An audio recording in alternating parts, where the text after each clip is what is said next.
Hello students, welcome to my YouTube channel. Student, today we will discuss about the only intro about the imperfections. What is imperfections or defects?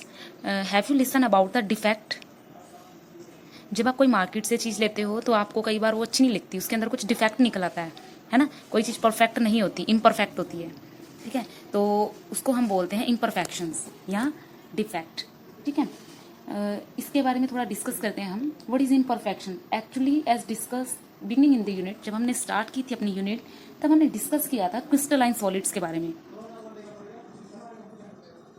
याद है आपको? Crystalline solid पढ़ा था हमने। तो in crystalline solid there are regular arrangement in constituent particle. जिनके constituent particle होते हैं उसमें रेगुलर अरेंजमेंट होती है, ठीक है। However this arrangement is generally not found to be perfect, but this is because solid contain a large number of small crystals and some of these may not have a perfect regular arrangement of constituent particle. This happen when crystalline take place at first or moderate rate because the constituent particle may not get sufficient time to arrange this cell, and this perfect order that is known as the imperfections. Then student, in the beginning of unit हमने पढ़ा था crystalline solid, जिसमें जो constituent particles होते हैं वो regular arrangement में होती हैं, ठीक है। और ऐसा क्यों होता है कि जो सॉलिड होते हैं वो large number of small crystal जो है वो बनाते हैं, ठीक है। और वो परफेक्ट हो भी सकते हैं और नहीं भी हो सकते। हमने यहाँ बात की थी जो सॉलिड होते हैं इस तरह से अरेंजमेंट होती है उनकी, तो ये परफेक्ट ऑर्डर में हो भी सकते हैं और नहीं भी हो सकते। अगर इसने परफेक्ट ऑर्डर ले लिया तो वो आपके परफेक्ट हैं। अगर कई बार ये इम्परफेक्ट हो जाते हैं, मतलब अपने पाथ से एक साइड में हो जाते हैं, थोड़ी इम्परफेक्शन आ जाती है, उसमें डिफेक्ट आ जाता है, उसको हम इम्परफेक्शन डिफेक्ट बोलते हैं, ठीक है। Any departure from perfectly order arrangement of atom in crystal is called as a imperfection और डिफेक्ट। किसे बोलते हैं इम्परफेक्शन और डिफेक्ट?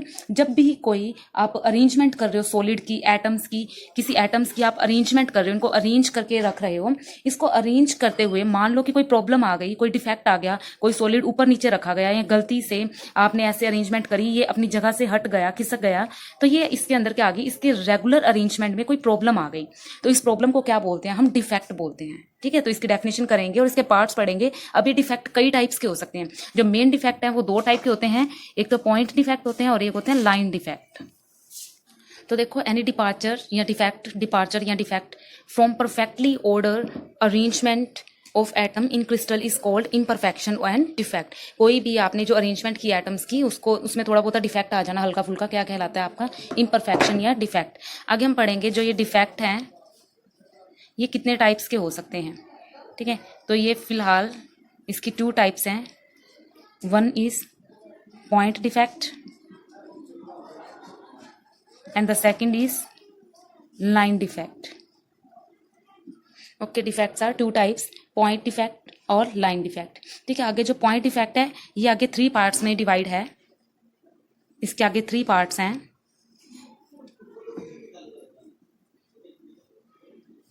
तो जो पॉइंट डिफेक्ट है उसके अंदर जो 3 पार्ट हैं इसके, एक तो है स्टाइकोमेट्रिक, जिसको सोशोमेट्रिक भी बोलते हैं। स्टाइकोमेट्रिक इसकी प्रोनाउंसिएशन है।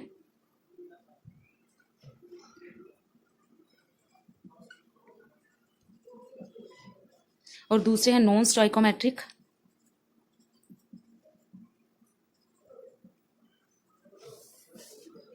और third one is your impurity defect.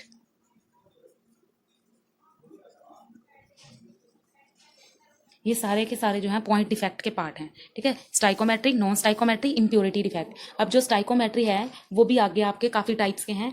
Number 1 is vacancy defect. Vacancy defect है सबसे पहले, और उसके बाद इंटरस्टिशियल डिफेक्ट है, नीचे लिख रही हूं मैं इसको, ठीक है। इंटरस्टिशियल डिफेक्ट है। नंबर 3 शॉर्ट की डिफेक्ट है। जो सबसे इंपॉर्टेंट डिफेक्ट है ये शॉर्ट की डिफेक्ट ही है, जो पेपर में HBSC में बार बार पूछा जाता है। और 4th है फ्रैंकल डिफेक्ट, ठीक है। तो देखो, जो डिफेक्ट है वो 2 टाइप के हैं, पॉइंट डिफेक्ट, लाइन डिफेक्ट। और जो पॉइंट डिफेक्ट है वो स्टाइकोमेट्री, नॉन स्टाइकोमेट्री और इम्प्योरिटी डिफेक्ट है। स्टाइकोमेट्री आगे वैकेंसी, इंटरस्टिशियल, शॉर्ट की और फ्रैंकल डिफेक्ट में डिवाइड है, ठीक है। आगे ये इसके पार्ट्स हैं। अब जो नॉन स्टाइकोमेट्रिक है इसके भी आगे पार्ट्स हैं, उनके बारे में मैं यहाँ लिख देती हूँ। नॉन स्टाइकोमेट्रिक के भी जो आगे पार्ट्स हैं वो फर्स्ट पार्ट तो है मेटल एक्सेस। मेटल एक्सेस भी आगे 2 टाइप का है,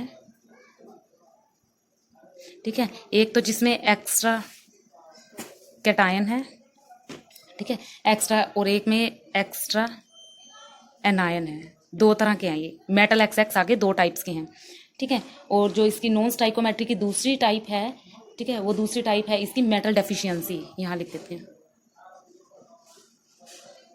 मेटल डेफिशिएंसी, ठीक है। तो नॉन स्टाइकोमेट्री आगे कितने टाइप्स के हैं आपके, दो टाइप के हैं। उसके बाद है जो आपका इम्प्योरिटी डिफेक्ट है, ये भी आगे पार्ट्स में है, इसके पार्ट्स यहाँ लिख देती हूँ ऊपर। तो जो इसके पार्ट्स हैं आपके इम्प्योरिटी डिफेक्ट के, ठीक है, इम्प्योरिटी डिफेक्ट के जो पॉइंट है वो आयनिक सॉलिड में है, impurity defect in ionic solid, और second one is covalent solid. ये इम्प्योरिटी डिफेक्ट आयनिक सॉलिड में हो सकता है, ठीक है, और कोवेलेंट सॉलिड में हो सकता है, ठीक है। और जो ये कोवेलेंट सॉलिड है ये डोपिंग कर सकता है कुछ इम्प्योरिटीज के साथ, रिच इम्प्योरिटीज के साथ, जो मैं जब डेफिनेशन करवाऊंगी इसकी तो साथ साथ डिस्कस करेंगे इसके बारे में, ठीक है। तो ये डिफेक्ट का फ्लो चार्ट देख लो इस यूनिट इस वाली वीडियो में। नेक्स्ट वीडियो में हम एक एक करके इनको डिफाइन करेंगे। तो देखो डिफेक्ट होता क्या है, जब हम किसी सॉलिड में एटम्स की अरेंजमेंट करते हैं तो वो अरेंजमेंट हल्की फुल्की इधर उधर हो जाती है, तो उसके अंदर डिफेक्ट आ जाता है, डिपार्चर आ जाता है, उसको हम बोलते हैं इम्परफेक्शन या डिफेक्ट। ये दो टाइप के होते हैं, पॉइंट डिफेक्ट और लाइन डिफेक्ट। जो आपके पॉइंट डिफेक्ट होते हैं वो सोशोमेट्रिक या फिर स्टाइकोमेट्रिक जिसको बोलते हैं, और नॉन स्टाइकोमेट्रिक और इम्प्योरिटी डिफेक्ट होते हैं। स्टाइकोमेट्रिक जिसमें ये दो टाइप बहुत इंपॉर्टेंट है, शॉर्ट की और फ्रैंकल, और इसमें वैकेंसी और इंटरस्टिशियल भी आते हैं। और जो आपके नॉन स्टाइकोमेट्रिक होते हैं इसमें मेटल एक्सेस, जो कि दो केस में हो सकता है, जिसमें एक्स्ट्रा कैटायन हो सकते हैं और एक्स्ट्रा एनायन हो सकते हैं। सेकंड मेटल डेफिशिएंसी यानी कि कमी से। और लास्ट आता है इंप्योरिटी डिफेक्ट, ये एनायनिक सॉलिड में भी हो सकते हैं और कोवेलेंट के केस में भी हो सकते हैं। तो इसको पॉज कर देती हूँ, इसका स्क्रीनशॉट ले लो आप, उसके बाद हम एक एक करके इनके बारे में पढ़ेंगे। Thank you.